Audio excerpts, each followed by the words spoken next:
जो बच्चा मुंह से सीखता है वो माँ बोलता है। तो सबसे पहले ये जो मातृशक्ति है इसको मेरा अभिनंदन। और ये जो किसान पुत्र जिन्होंने आज गैर राजनीतिक मंच के रूप में आज और टोलों के लिए एक मिसाल बना है, आप सभी को धन्यवाद। आपने हमारी ड्यूटी लगाई थी टिकरी बॉर्डर पे, अगर वहाँ पे किसी ने सागवान को प्लांट करने की कोशिश की, सबसे पहले हमने उस खेत को खोला। जब डूमर खाके को जब वीरेंद्र सिंह को भाजपा ने एक मंत्री का पद देके यहाँ से यात्रा निकाली, सबसे पहले आपके सहयोग से उसका विरोध किया, वो हमने सबसे पहले किया। जब युद्धवीर सहरावत जनरल मीटिंग में कहता है कि टोल खाली कर दो, तो हाउस मीटिंग में उसका करारा जवाब हमने दिया। और आज आपकी लड़ाई, मैं सबसे पहले इन साधुवाद, इससे ये जो मूर्ति आपके सामने खड़ी है सतवीर पहलवान, इनसे मिलने की इच्छा थी। जिस तरह से पूर्व सीएम मतलब मैं सत्ता की मैं आगे की भाषा होती है, तुम्हारी पीढ़ियों का जुगाड़ कर दूंगा, तुम्हारी 7 पीढ़ियों का जुगाड़ कर दूंगा।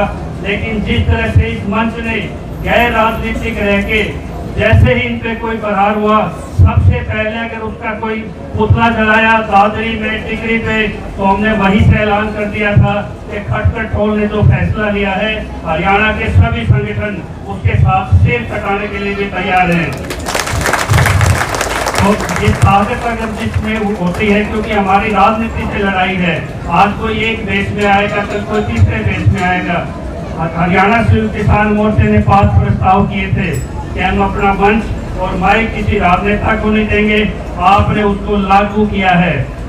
हमारा दूसरा फैसला था, जो भी पंच या कोई भी चुनाव, चाहे एमएलए से, चाहे आपके गांव के पंच से या सांसद से, कोई भी किसान नेता, जब तक आपका आंदोलन और इन मातृशक्ति का ये जो अब कर रही है इसका फैसला नहीं होता, हम कोई चुनाव नहीं लड़ेंगे। इन्होंने प्रदीप धनखड़ ने, गसोला ने, विकल प्रचार ने, हमारे 17 साथियों ने अपने शपथ पत्र जारी कर दिए कि जब तक किसान के मसले का हल नहीं होगा, हम किसी भी राजनीति में भाग नहीं लेंगे। वो पहल भी आपके यहाँ से हमें मिली है, उसकी ताकत भी खटखड़ टोल थी। फिर उसके बाद फैसला हुआ, उन्होंने हमारे युवाओं को बरगलाने के लिए तिरंगा यात्रा की। तो सबसे पहले वहाँ जो अपने गाँव की मिट्टी पानी लेने की देशों की तरफ से शुरुआत हुई थी, वो जैसे आपकी यहाँ से 105 गाँव की, उनका जो स्वागत करने का हमें वहाँ मौका मिला, वो भी युवाओं को हमने दिखा दिया था कि जिस दाता ने हल वाया है, पिताजी ने ट्रैक्टर चलाया है, आज अगर वो खेत उस पर कोई संकट है तो दाता की लड़ाई पोता लड़ेगा।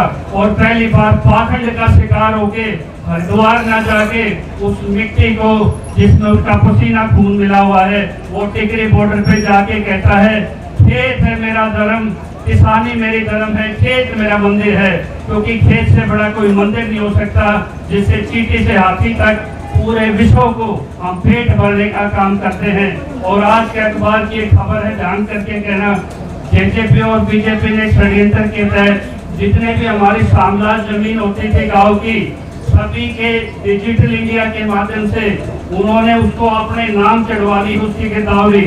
यानी कि अब आपकी जो गांव की जमीन थी वो भी खट्टर सरकार के भेंट चढ़ने जा रही है। और आज की खबर आप देख लेना, Jaisingh versus state of Haryana, Shiv Kumar versus state of Haryana, supreme court के 2 नजीर फैसले हैं, जिसमें उनको कोई लीगल पोजीशन नहीं मिलती कि आपकी जमीन को ग्राम सभा की सहमति के बगैर वो कोई उसको स्थानांतरण कर दे। लेकिन वो भेद भी मैं यहाँ से खोलता हूँ, वो लड़ाई भी आपको लड़नी होगी। दूसरा, ये आंदोलन कहते थे कि 2.5 प्रदेश का आंदोलन है, 25 राज्यों के किसान नेता हमने दिल्ली में इकट्ठे करके 105 संगठन इकट्ठे करके हमने मोदी जी को चिट्ठी भेजी है कि जो आप लिख के लाए थे अपने मैनिफेस्टो में एमएसपी कानून, और जो कांग्रेस ने भी मैनिफेस्टो में दिया था, आप पहले वो दे दीजिए जो आपने देने का वायदा किया था। जो हमारे पे आपने कानून थोपे थे, जिनको आप काले कानून के नाम से जानते हैं, उन कानूनों में सफेद कराने के लिए भी वो पत्र उनकी टेबल पे कल पीएमओ में जा चुका है। और हरियाणा के उसमें 3 सदस्य, यदि ये बातचीत खुलती है, क्योंकि एक बातचीत का डेडलॉक लग गया है, और कोई 2022 का चुनाव लड़े, कोई बैठ के इसमें कोई एजेंडा लड़े, किसान का मुद्दा पीछे नहीं होना चाहिए। तो वो बातचीत शुरू करने की ये पहल ये हरियाणा की तरफ से हो चुकी है। और जब भी हरियाणा संयुक्त मोर्चा की आपको कोई भी जरूरत होगी, कोई भी व्यक्तिगत त्याग इसमें करना पड़े, कोई भी इसमें साहसिक फैसला करना पड़े, तो ये टिकरी बॉर्डर पे किसान भवन में आप एक संदेश पहुंचा देना। जैसे कि ये अपना कंडेला खाप के प्रधान गए थे, उन्होंने कहा था कि हमारा कोई भी पंचायत खाप सदस्य है वो सीधा आपकी मदद करेगा पीछे से, लेकिन इसमें एक्टिव में भाग नहीं लेगा। हमने वो फैसला भी उनका मंजूर किया था। जो भी निर्णय आपके लेंगे, क्योंकि आप जब लोग यहाँ बैठे हैं तो हम इसको फरवरी 2016 बिल्कुल नहीं बनने देना चाहते, क्योंकि कोई कहता है 24 तक चलने दो, 25 तक चलने दो।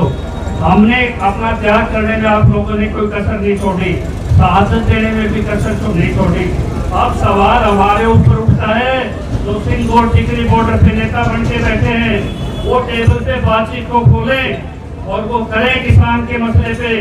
अगर 3 मंडी और बाजार प्रबंधन के कानून, जिसको एक भरमीय रखा गया, कानून संशोधन अमेंडमेंट नए कानून के निर्माण के जैसा है, जिसमें पुराना कानून निरस्त माना जाता है, दोबारा पार्लियामेंट में वोटिंग होती है और किसान हितैषी 3 कानून बनते हैं, तो वो शुरुआत भी वो पत्र जिले वाइज हम उनके ज्ञापन शुरू करने जा रहे हैं। ये भी रिकॉर्ड पे देख लें, जो बात मैं अपने किसान भाइयों के लिए कह रहा हूँ। क्या ये बातचीत का कैटलॉग टूटना चाहिए कि नहीं टूटना चाहिए? एक बार हाथ खड़े करके बताएं, क्या सरकार, जब आज पार्लियामेंट सेशन चल रहा है, हमने उनको जो चिट्ठी भेजी है कि आप ये मत कहना कि अभी पार्लियामेंट नहीं चल रही, क्योंकि आप इस पार्लियामेंट को हम चूक जाते तो ये दिसंबर वाली पार्लियामेंट के इनके 5 महीने में फिर सड़कों पर बैठना पड़ता, हमें और अज्ञात का झेलना पड़ता। इसी तरह से 12 सवाल हम विधानसभा में भी लगवाएंगे और अगर संभव हुआ तो हरियाणा विधानसभा के सामने आप जैसे किसान नेताओं खाप नेता को बुला के, जैसे संसद चली है ऐसे चंडीगढ़ में विधानसभा भी चलेगी आप लोगों की। ये काम भी आपको सीधा अपनी आवाज रखने का वहाँ पे हक होगा, ये भी इजाजत मैं आपसे चाहूंगा। और प्रधान जी, पहल अकेले से होती है, लेकिन आपकी पहल के पीछे पूरा हरियाणा खड़ा है, और जो किसाना टोल है, भदो टोल है, उन टोलों को भी आज इस टोल से सबक ले लेना चाहिए, जहाँ कोई व्यक्तिगत नीत उद्देश्य नहीं होता, जहाँ त्याग है और राजनीति यहाँ से 15 किलोमीटर दूर से निकलती है। तो आपकी लड़ाई सत्ता से ही है, इस राजनीति से है। सारी उम्र पड़ी है जिसने राजनीति करनी है भाई, व्यवस्था की लड़ लेना बाद में, लेकिन ये बीच में इन भाइयों को बैठा के, अगर मुझे राजनीति में जाना है तो मैं घर से ये कह के चलता कि मुझे चुनाव लड़ना है। मैं किसान के मुद्दों के साथ आया था, किसान के बच्चों की तरफ देख रहे हैं कि आप हमारे लिए क्या फैसला करने वाले हो। तो सबसे पहले आपके मुद्दे जो लंबित पड़े हैं उन पे बातचीत होनी चाहिए, उनका हल निकलना चाहिए, और एक लड़ाई आपको खुद अपने से लड़नी होगी। हमने कहा था कॉर्पोरेट से लड़ाई लड़ी जाएगी। अभी 9 तारीख को शायद एक दिवस मनाएंगे हम कि कॉर्पोरेट भगाओ देश बचाओ, वो भी आपको फैसला लेना है। और जो भी 15 अगस्त पे आप लोगों का फैसला है, हमने टिकरी से कहा था, वहाँ से झंडा गद्दार के हाथ में हम बर्दाश्त नहीं करेंगे। कोई भी प्रशासनिक आदेश झंडा फहराए हम उसका स्वागत करेंगे। जब यहाँ हजारों ट्रैक्टर ट्रॉली जींद उस दिन सड़कों पे होगा तो वो सही में गणतंत्र होगा और वो गणों की तंत्र पे जीत होगी। और जो आपने जो फैसला लिया है हम उसका अनुमोदन करेंगे कि अन्य जिले भी बाहर निकल के आए और जिस तरह से आपने साहस दिखाया है वो भी इस तरह के साहस दिखाएं। मैं एक बार दोबारा उन्हें नमन करता हूँ, जो मिसाल आप लोग बने हैं और ये इतिहास आप लोगों ने लिख दिया कि पहली बार पार्लियामेंट कोर्ट के युवा 5 लाख युवा आज बॉर्डरों पे पहुंच रहा खेत की मिट्टी लेके।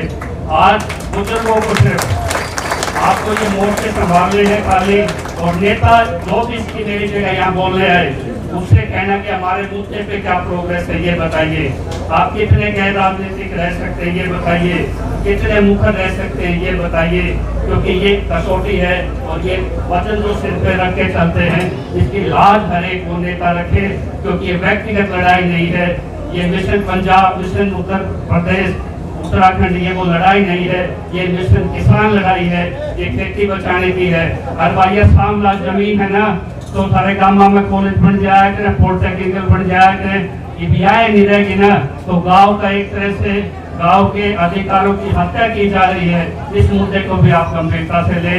आपने हमारी बात को सुना और जैसे भी आपके आदेश होंगे हम सिर माथे पर रखेंगे और आपसे लगातार संपर्क में रहेंगे। जय किसान।